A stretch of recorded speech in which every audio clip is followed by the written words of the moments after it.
Yeah, I was gonna say, well, I mean, even if you look at like, the modern superhero films, like you see, I mean, even modern Hollywood in general, you start seeing, these Western tropes. Like, I don't know if you've watched the movie Logan when it came out. I did watch Logan. Yeah, but he said it's very Western. Watch it. Logan is a very Western movie. The Yeah. idea of this guy protecting, the younger generation from, the influences or the negative influences around him. I mean, it's very Shane-ish. Yeah. Yeah. Oh, yeah. It is very, yeah, you're right. Or Which, by the way, True is a Grit as really good well. movie. You mentioned it a couple times now. Shane is an excellent movie. Love that When movie. people, sadly, I don't think I put Shane on my top 10 Westerns list. And I think that's because I didn't see Shane until I was over 30 years old. It Oh, just really? wasn't, yeah, it just wasn't a thing I saw for whatever reason. It was not on TV. But I saw it later and I thought, wow, this is a really good Western. Um, and so many things good about it. So if anybody out there is watching and says, what's a good first Western to watch? Um, you've said Unforgiven. I say Unforgiven is good too, but Shane is another one. High Noon is good too, but I don't know. High Noon is more psychological, I think. Yeah, High Noon has very distinct imagery, right? It's particularly it's like uses of the clocks and like counting down Gary Cooper's his potentially like his last moments to live. And I mean, really, the thing that I think is so allegorical about High Noon is that you see these images of the clocks and it's counting down to the showdown that's inevitable, and almost like with either more our sense of mortality or any adversity in our lives, it's inevitable that we're going to have to face that adversity with courage. And Gary Cooper goes around, he looks for as many people to help as he can, and everyone turns him down. The townspeople turn him down, the preacher turns him down. And really, when it comes to life's challenges and what we have to face in life, we're inevitably going to do that by our own strength, no matter who's helping us along the way. Right. And if you watch that film a couple times, actually, you don't even have to watch it a couple times. Watch that sequence, that last sequence where he's walking down and he knows that the brothers are in town. He's sweating and he's darting, his eyes are darting around. He's nervous, he's scared. He is visibly scared. Yeah. Um, which up until that point, we've really just sort of seen him as this stoic character who is just annoyed that nobody will help him, and he is nervous. He's got this whole thing going on with the fact that he just got married, and his wife is a Quaker and she's on the way out of town. His whole life is ruined, but Mhm. he's got to take care of this thing. And now he's scared. And that is in my opinion, it's the best part of the whole movie is when he's sweating profusely and he's licking his lips and he's looking around like, I don't know what to do. I can't do this. I'm not going to pull this off, but I got it. That's that's right there. That's the whole thing. That's the old west right there in that Yeah. one moment.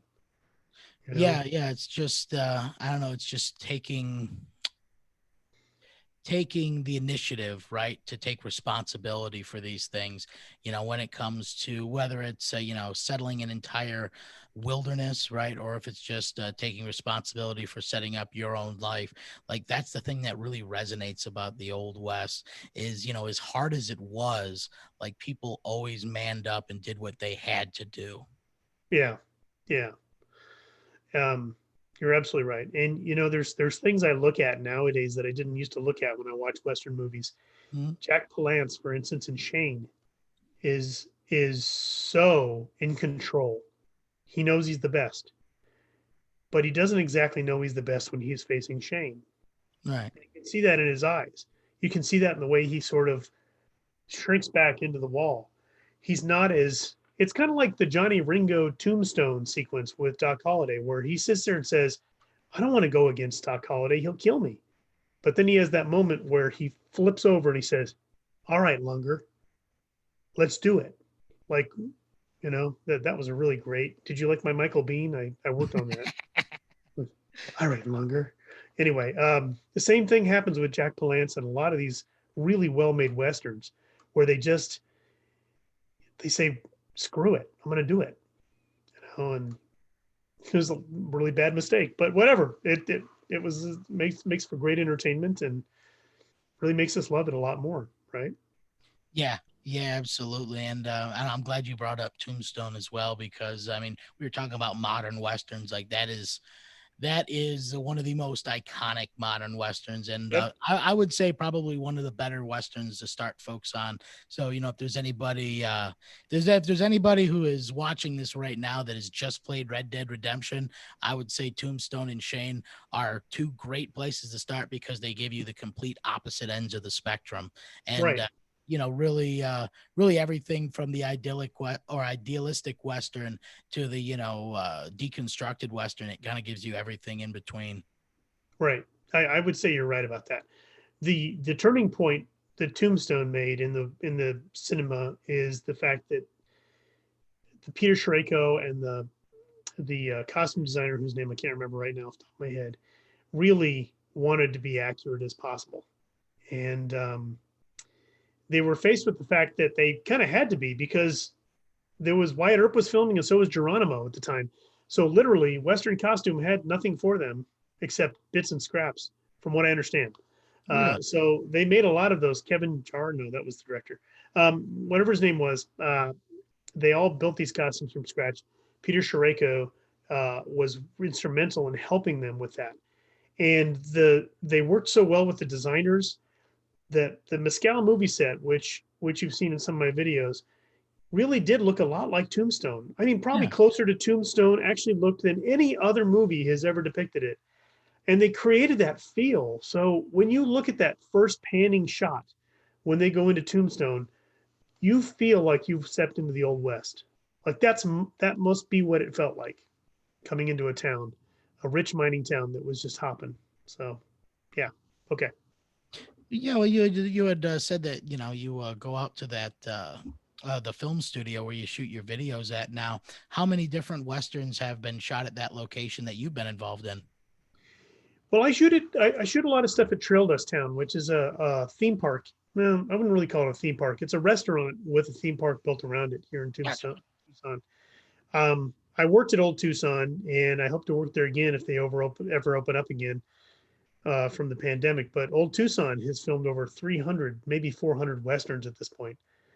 A good handful of John Wayne movies like Rio Bravo, El Dorado, and I think Rio Lobo was filmed there. But and of course, a bunch of Clint Eastwood westerns were filmed there too. So it is a really amazing set to be on when you're there. It's just amazing to look at. Hmm. Yeah, I'm gonna have to check that out now because the Southwest is an area I haven't had a chance to like really go and vacation and kind of explore yet, and that's definitely on my to-do list. So when the Arizona Ghostriders, are fully active, how many different shows do you hit up in the state per year? Um, Boy, I tell you, it's kind of weird. One year there, we were doing. I know it seems like a little bit, but we were doing about 8 shows. We were kind of all over the place for a while there, but we're dealing with a lot of issues that prevent us and people like us from doing shows.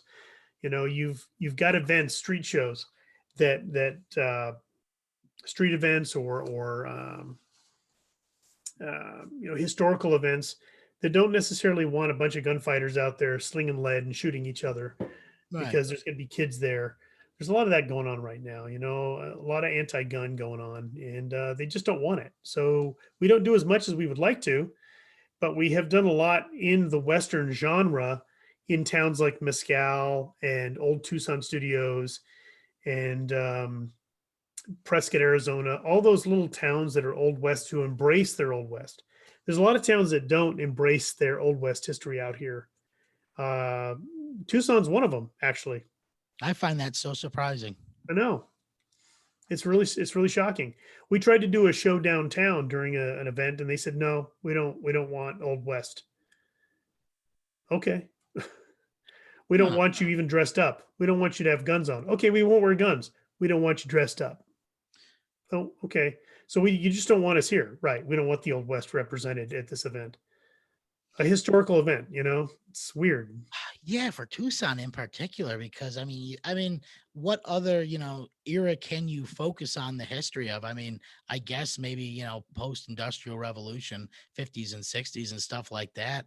But We I don't know. It's not really we have going a back to the rich we have roots a as rich currently. Mexican culture here. Mexican and Indian culture is huge here. So if you go prior to the Old West, if you go back to the territorial days, Right. when prior to the Gadsden Purchase, when there was a fort, when Tucson was actually uh, a fort, a fortress to protect people from bad guys, Indians attacks and whatever. That's okay.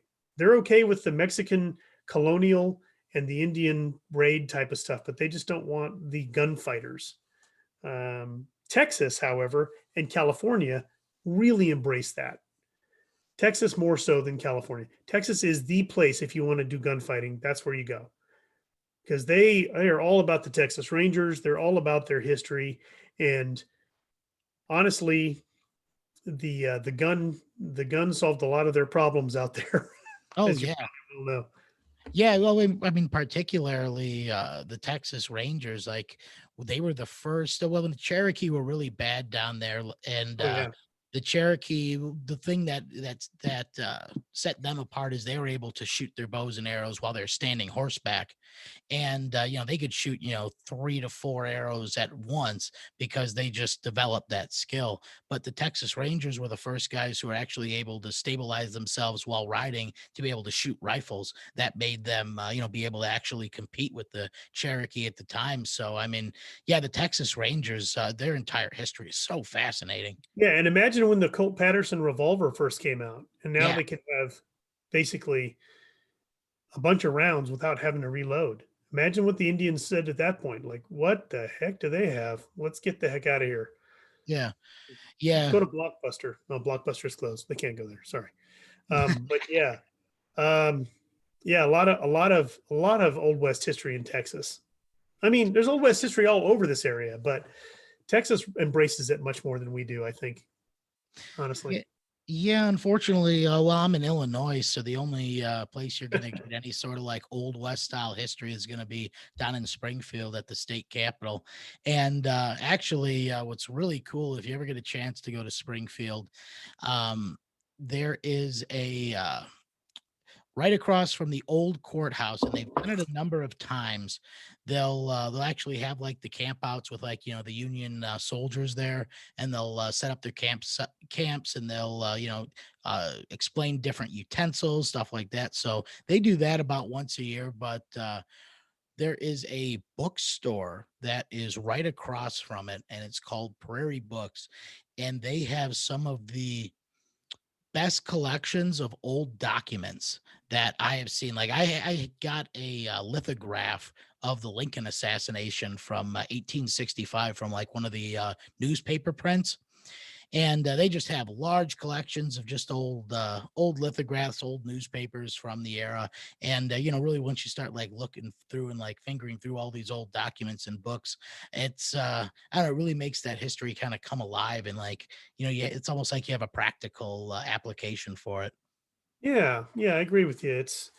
Uh, I feel that way when I have a lot of books too, but when I go to a research library or something and I see pictures I've never seen, because honestly, as you know, as being a historian as well, you see the same picture over and over again a Mm. lot. And when you see a different version of that picture, even if it's from a different angle or a different area, you get excited and you sit there and go, Yeah. "Wow, that's cool." I really enjoy that aspect of researching is finding stuff that I've never found at all before. A friend of mine just sent me a book on a clothier that is a catalog I've never seen before from 1884, and it's got stuff in it that just blows my mind. And it's fascinating to me to see what they had back then. Even as far back as the Civil War. I think we all think. No, I say we all, not you, because you've been around them, but other people think the Civil War was this basically just 1 year later than the Revolutionary War, and that everything was so primitive. But boy, it really wasn't. Like you said, there was a lot of industrial stuff going on at that point, or was trying to, I guess, right? Yeah. Well, I mean, industry eventually is what won the North the war. They were able to just create more supplies than the South was able to manufacture. So, at the end of the day, I would say the Civil War was, one of those turning points for industry in this country because it kind of gave the North the incentive to spend on developing the infrastructure that would be necessary to, have large mass slaughterhouses, be able to have these like texture manufacturing places. So I mean really that's what won them the war. Right. Yeah, I think you're right. Yeah, they had better food too, Yeah, yeah, they definitely did. and more of it.